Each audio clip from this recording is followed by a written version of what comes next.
இது news first prime time sunrise.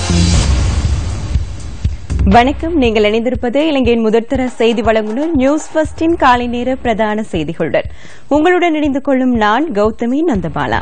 இன்று 29ஆம் தேதி மே மாதம் திங்கட்கிழமை.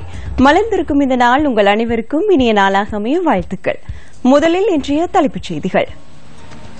சக்தி சிரச நியூஸ் ஃபர்ஸ்ட் TV1 நிவாரண யாத்திரை வெற்றிகரமாக பூர்த்தி. அசாதாரண வானிலை காரணமாக உயிரிழந்தோரின் எண்ணிக்கை 158 உயர்வு. 111 பேர் காணாமல் போயுள்ளனர். களுத்துறை மாவட்டத்தின் பாடசாலைகளுக்கு இன்று விடுமுறை. வடகொரியாவின் ஏவுகணை பரிசோதனை தொடர்பில் G7 மாநாட்டின் கலந்துரையாடலில் முக்கியத்துவம் வழங்கப்பட வேண்டும் என ஜப்பான் பிரதமர் தெரிவிப்பு.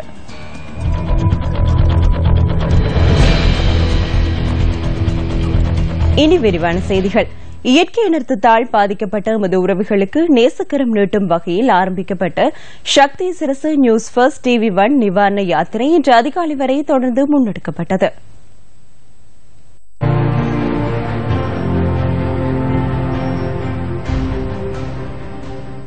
நேற்று பயணத்தை ஆரம்பித்த எமது நிவாரண யாத்திரை குழுவினர் 5 மாவட்டங்களை நோக்கி பல தடைகளுக்கு மத்தியில் தமது பயணத்தை தொடர்ந்தனர். ரத்னபுரி, மாத்தறை, காளி, களுத்துறை மற்றும் கொழும்பு மாவட்டங்களை நோக்கி நிவாரண யாத்திரை குழுவினர் சென்றனர். மாத்தறை மாவட்டத்தின் மாலிபொட, ஆத்துரலிய, வெலிபிட்டிய, பஸ்கொட, முலட்டியன உள்ளிட்ட பல கிராமங்களுக்கு சென்று நிவாரணப் பணிகளை எமது குழு முன்னெடுத்தது.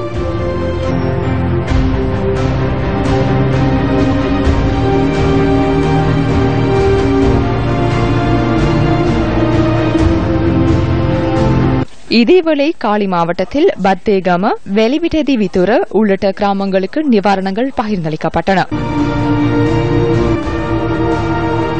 ரத்னபுரி மாவட்டத்தில் முன்னெடுக்கப்பட்ட நிவாரண யாத்திரையின் ஒரு சில காட்சிகளே. களுத்துறை மாவட்டமும் இம்முறை வெள்ளம் காரணமாக அதிகம் பாதிக்கப்பட்ட மாவட்டங்களுள் ஒன்று. அங்கும் பல பகுதிகளுக்கு நிவாரண யாத்திரை முன்னெடுக்கப்பட்டது. கொழும்பு மாவட்டத்தின் பாதுகா பகுதியில் நிவாரண யாத்திரை முன்னெடுக்கப்பட்ட போது எமது கேமராவில் இவ்வாறு பதிவானது.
அனர்த்தத்தை எதிர்நோக்கியுள்ள எமது மக்களுக்காக நேசக்கரம் நீட்டும் சிரச சக்தி TV1 நிவாரண யாத்திரை மனிதநேய பணியை வெற்றிகரமாக முன்னெடுப்பதற்கு சகல வழிகளிலும் ஒத்துழைப்பு வழங்கிய எமது தேசத்தின் உயர்ந்த உள்ளங்களுக்கு எமது சிரம் தாழ்த்திய நன்றிகள்.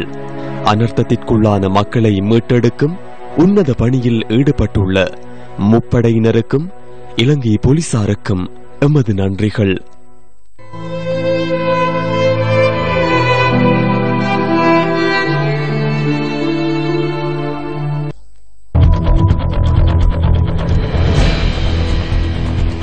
நாட்டில் நிலவும் சீரற்ற வானிலையை கருத்தில் கொண்டு சில மாகாணங்களில் உள்ள அனைத்து பாடசாலைகளுக்கும் விடுமுறை வழங்கப்பட்டுள்ளது. தென்மாகாணத்தில் அனர்த்தத்தால் பாதிக்கப்பட்டுள்ள அனைத்து கல்வி வலயங்களுக்குட்பட்ட பாடசாலைகளுக்கும் இன்றும் நாளையும் விடுமுறை வழங்கப்படுவதாக தென்மாகாண கல்வி அமைச்சு தெரிவித்துள்ளது. நிலவும் சீரற்ற வானிலையால் இந்த தீர்மானம் எடுக்கப்பட்டுள்ளதாக மாகாண கல்வி அமைச்சர் சந்திம ராசபுத்திர கூறியுள்ளார். மழையுடனான வானிலை இல்லாத போதிலும் சில பகுதிகளில் வெள்ளம் தேங்கியுள்ளதுடன் மண்சரிவு அபாயம் தொடர்ந்தும் நீடிப்பதால் பாடசாலைகளுக்கு விடுமுறை வழங்கியுள்ளதாக தென்மாகாண கல்வி அமைச்சர் தெரிவித்துள்ளார். மாணவர்கள் மற்றும் ஆசிரியர்களின் பாதுகாப்பு கருதி தேவைக்கேற்ப பாடசாலை விடுமுறை நீடிக்கப்படும் எனவும் மாகாண கல்வி அமைச்சர் சந்திம ராசபுத்திர சுட்டிக்காட்டியுள்ளார். இதனிடையே சப்ரகமுவ மாகாணத்தின் ரத்தினபுரி மற்றும் நிவித்திகல ஆகிய கல்வி வலயங்களுக்குட்பட்ட அனைத்து பாடசாலைகளுக்கும் இன்று விடுமுறை வழங்கப்படுவதாக சப்ரகமுவ மாகாண கல்வி அமைச்சு தெரிவித்துள்ளது. மேலும் தெஹியோவிட்ட மற்றும் ரக்குவானா பகுதிகளில் தற்காலிக முகாம்களாக இயங்கும் அனைத்து பாடசாலைகளுக்கும் இன்று விடுமுறை வழங்கப்படுவதாகவும் மாகாண கல்வி அமைச்சர் குறிப்பிட்டுள்ளார். இதனிடையே களுத்துறை மாவட்டத்தில் உள்ள அனைத்து பாடசாலைகளுக்கும் இன்று விடுமுறை வழங்கப்படுவதாக மேல் மாகாண கல்வி அமைச்சு தெரிவித்துள்ளது. வெள்ள அனர்த்தம் காரணமாக இந்த தீர்மானம் எடுக்கப்பட்டுள்ளதாக மேல் மாகாண கல்வி அமைச்சர் ரஞ்சித் சோமவன்ச குறிப்பிட்டுள்ளார். அட்டாளிச்சேனை பகுதியில் பெண்ணொருவரால் வங்கியில் அடகு வைப்பதற்காக கொண்டு செல்லப்பட்ட நகை திருடப்பட்டமை தொடர்பில் பணி நீக்கம் செய்யப்பட்ட போலீஸ் உத்தியோகத்தர் ஒருவர் நேற்று கைது செய்யப்பட்டார். பொத்துவில் பகுதியில் கைது செய்யப்பட்ட சந்தேக நபரிடமிருந்து திருடப்பட்ட நகை மீட்கப்பட்டுள்ளதாக போலீசார் தெரிவித்தனர். பெண்ணொருவர் அட்டாளிச்சேனை பகுதியில் உள்ள வங்கியொன்றில் அடகு வைப்பதற்காக கொண்டு சென்ற நகை மேசையில் வைக்கப்பட்ட போது சந்தேக நபர் சூட்சுமமான முறையில் அதனை திருடியுள்ளார். இது தொடர்பில் கிடைத்த முறைப்பாட்டிற்கு அமைய மற்றொரு சந்தேக நபரை கைது செய்வதற்கான விசாரணைகளை அட்டாளிச்சேனை போலீசார் மேற்கொண்டுள்ளனர். அடிப்படை வசதி மற்றும் வாழ்வாதாரம் பெற்றுத்தரக் கோரி மூதூர் கிழக்கு மக்கள் நேற்று கவனிப்பு போராட்டம் ஒன்றை மேற்கொண்டனர். சமுர்தி முத்துரை குடிநீர், வைத்தியசாலை, காணி பிரச்சினை, போக்குவரத்து உள்ளிட்ட வசதிகளை ஏற்படுத்தி தருமாறு கோரி இந்த போராட்டம் நடாத்தப்பட்டது. பாட்டாளிபுரம், வீரமாநகர், பாட்டாளிபுரம், சீனன்வெளி, உப்புரல், இலங்கைத்துறை, முகத்துவாரம், நீனாக்கேணி, இலக்கந்தை, சந்தனவெட்டை, சந்தோஷபுரம், சாலையூர், சீதனவெளி மக்கள் இதில் கலந்து கொண்டிருந்ததாக எமது செய்தியாளர் தெரிவித்தார். இந்த பகுதிகளில் ஆதிவாசி மக்களும் வசித்து வருகின்றமை குறிப்பிடத்தக்கதாகும். குடியேற்றி இவ்வளவு காலமும் எங்களுக்கு ஒழுங்கான முறையில எங்களுக்கு எந்த நீதி வாகனமும் எந்த விதமான ஒழுங்கும் செய்யவில்லை. எங்களுக்கு பொருளாதார பிரச்சனைகள், தண்ணி பிரச்சனைகள், வீடெல்லாம் இழந்து நாங்க இருக்கிறோம். அப்படியான நேரத்திலையும் எங்களுக்கு சரியான முறையில சமுத்தியோ ஜிஎஸ்ஓ எந்த விதமான இதுகளும் எங்கட இடத்துல எங்கட குறைபாடுகளை குற்றங்களை கேட்கறது. நாங்க யுத்தத்துக்கு இடம்பெயர்ந்து ஒரு குறிய பேருக்கு தான் ஒரு கொஞ்சம் வீடுகள் கொடுக்கப்பட்டிருக்கின்றது. அநேகம் பேர் இன்றைக்கு தற்காலிக கொடியிலே நீண்ட காலமாக வாழ்ந்து கொண்டிருக்கின்றார்கள். இந்த வருஷம் வெள்ளாமையால வறட்சியால பாதிக்கப்பட்டு ஒரு கொஞ்சம் பேருக்கு காசு கொடுபட்டிருக்கின்றது, மற்ற பேருக்கு கொடுபடாத நிலைமையில காணப்பட்டு கொண்டு இந்த குளங்கள் எல்லாம் புனரமைக்காத நிலப்பாட்டிலே இந்த மக்கள் சரியான நிலையிலே கஷ்டப்பட்டு கொண்டிருக்கின்றனர். மக்கள் நீண்ட காலமாக இதே நிலையை காணப்பட்டு கொண்டிருக்கின்றனர்.